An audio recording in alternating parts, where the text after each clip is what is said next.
ధరణి స్థానంలో భూభారతిని అమలు చేసేందుకు సిద్ధమైన ప్రభుత్వం కీలక ఆదేశాలు ఇచ్చింది.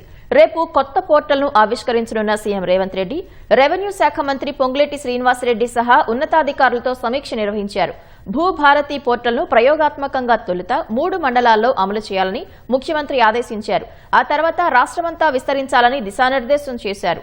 ప్రజల నుంచి సలహాలు, సూచనలు తీసుకుని ఎప్పటికప్పుడు పోర్టల్ను అప్డేట్ చేయాలని సూచించారు.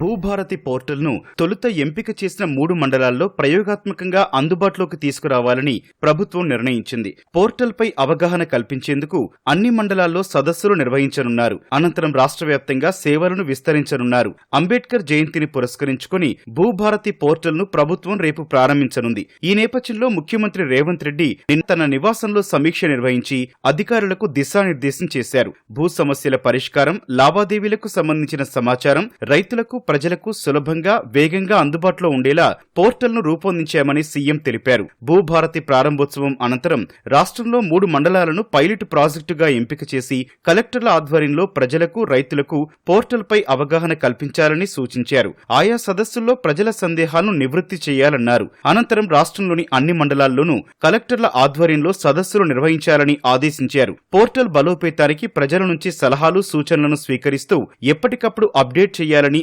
అధికారులకు ముఖ్యమంత్రి సూచించారు.